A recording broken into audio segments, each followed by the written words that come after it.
Brent Doherty, Don Davenport, and Ron Slay. And look who we have here. Our old friend, Coach Mason. Derek Mason joins us, new MTSU coach. What's up? What's going on? The family. Hi, Good to hear Coach. Good to have you back here in Middle Tennessee. Well, it's good to be back. Truthfully, it's been a good day. It's been an eventful day. A lot of work to get done. Still working, but always good to take time off. Maybe to speak to one of my favorite crews. Well, I'm curious, during the 2023 season, you're doing the broadcast thing, which I'm sure you and Dawn can trade lots of stories now. But did you? Different world. Sometimes when you do something for so long, like I had to sit out doing radio because of a non-compete for 6 months, and it killed me to not have this creative outlet every day. I'm curious, like during that season, I know the broadcast thing was fun, but did you constantly have that itch to get back in it? It was. I spent so much time just learning the skill, and I'll tell you, Don, it is a different beast. You have to learn a new skill, and you have to spend time in your craft. Dave Neal, who worked with me, who was actually my play-by-play guy, Dave was like, hey, look, if you want to be good at this, you really got to work at it. And some guys put in time, some guys don't. And so I took that to heart because as a coach, you want to be a good coach. And it takes reps.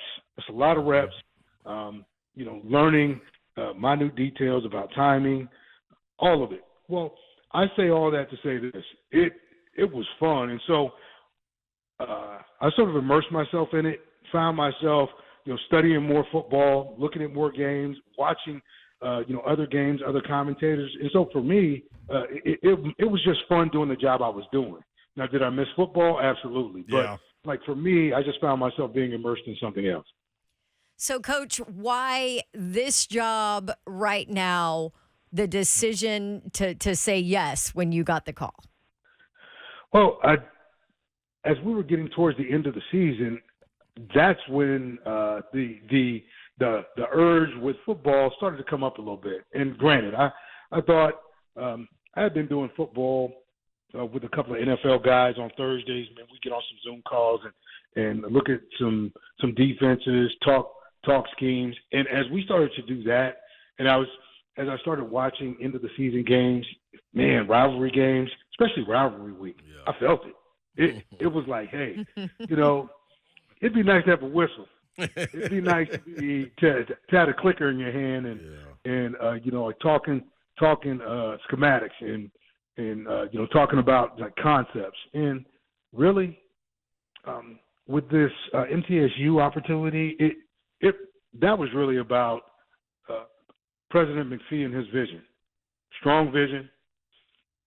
Talked specifically about alignment and resourcing, and with the understanding that I had some experience with MTSU and Coach Stock, and really playing those teams, and thinking that from a talent standpoint, those teams are competitive. They can win ball games, and it's a credit to Coach Stock what he built there, and hopefully what I can do is just add to the legacy. Well, I think you're going to have a bunch of really good dudes in that locker room. I mean, I know that you do because my kid's on that team. But the other thing is that they score a ton of points in that league, man. They do. Absolutely. That's got to be fun to think about, though, as a defensive guy, It is. I did the Jacksonville State Western Kentucky game. Okay. And really having the chance to see New Mexico State versus Auburn. Look, it's good football, really good coaches, and you have to be on your X's and O's. You have to understand offensive scheme, defensive scheme, and they make you play great special teams. And so to see what those teams are doing, to see what coaches are doing it's competitive. It's going to challenge every bit of what we can bring to the table, but I feel good about putting a staff together and having athletes in the facility, because that place has good bones, that we could be successful. Coach, walking back in there for the first time, was it a couple of butterflies when you had the opportunity to meet with the guys, or was this, you grabbed the bull by the horns and say, let's go on and do this. I am who I am, and y'all know who I am. Let's do it. Or was it a reintroduction?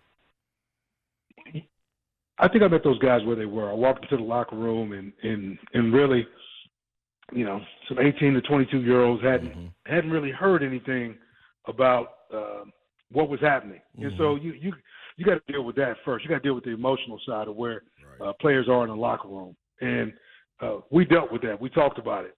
Told those guys to decompress. Now you understand who's in front of you, okay, and let's make sure, man, we start with the speed of trust, and let's try to move this thing forward. And the guys were great. Yeah. Seriously, they were good. We spent an hour and a half afterwards just shaking hands and learning names and just trying to get a hold of guys' stories.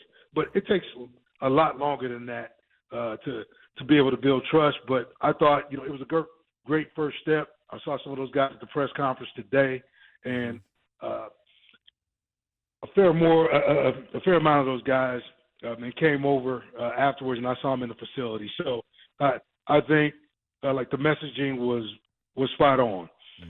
Meet these guys where they are. Let's talk about the ball. We got to get to work, and good things are going to happen, man, but they don't happen by themselves. Right. Derek Mason with us, the now head coach at MTSU. Coach, I'm curious about what you've kind of learned maybe in the last year, kind of in your journey since you left Vanderbilt as a head coach, defensive coordinator for my Auburn Tigers, and then DC, and then also DC at Oklahoma State, and then stepping into broadcast. What do you think? Where do you think you're different maybe now as a head coach as you step into this job?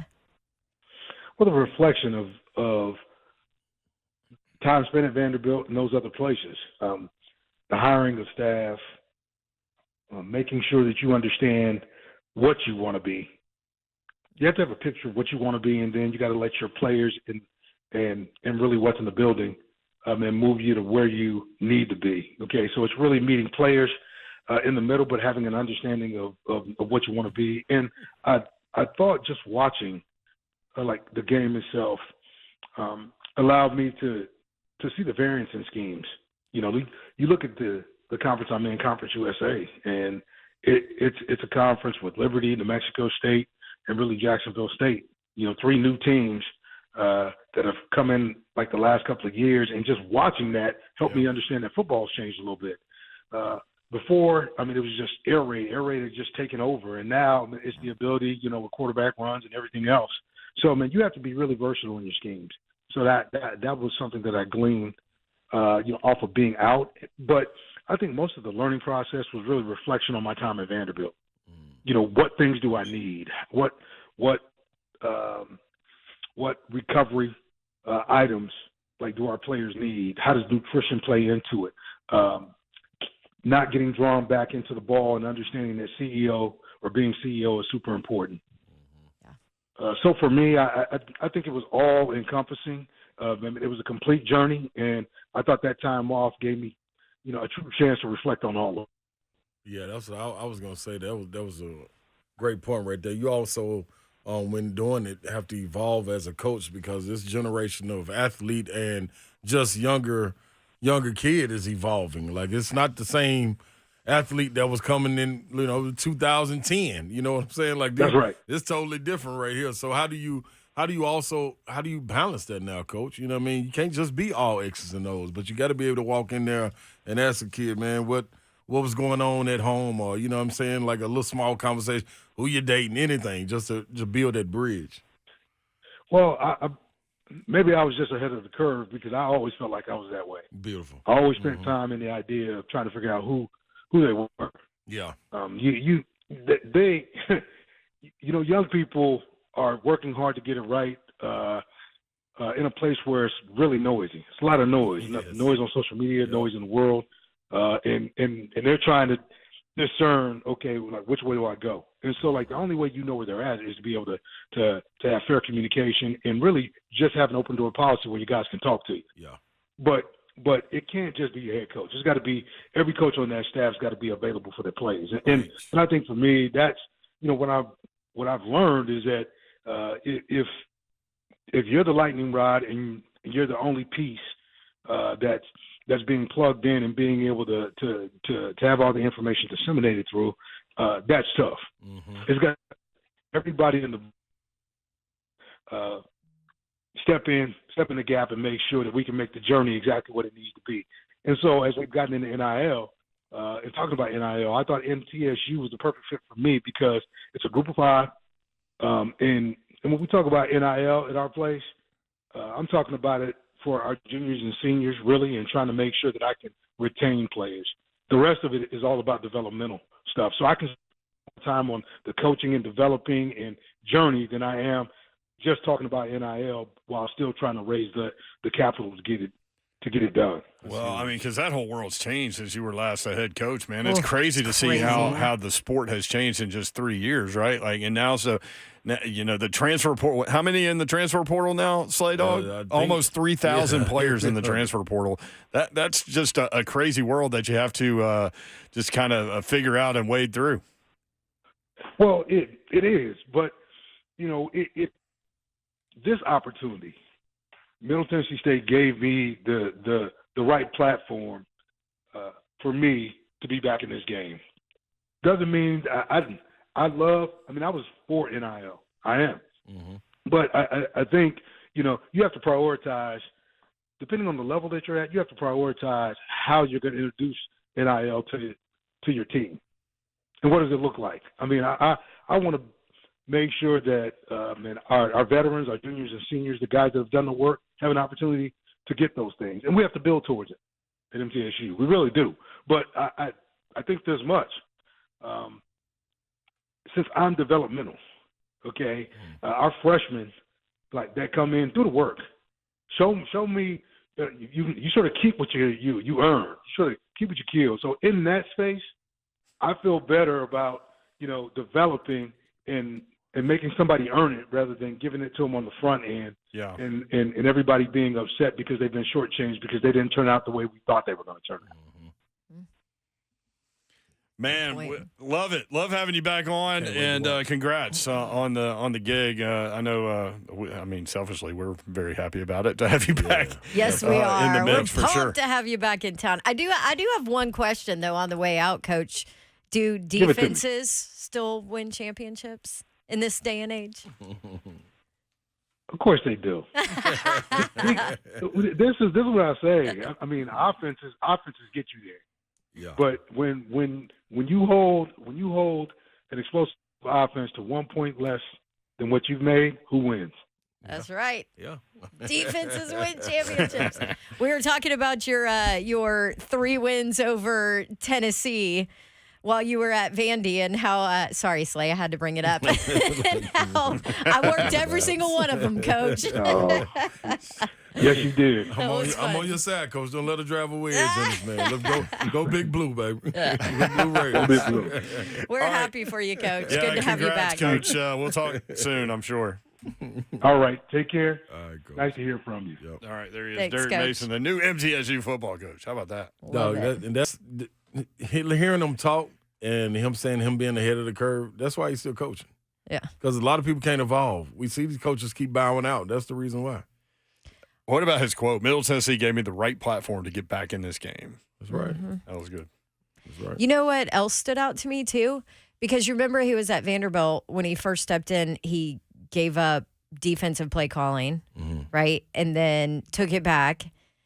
And then I think gave it up again. Like, you heard him talk about being a CEO, being the head coach, making sure that everything is in place.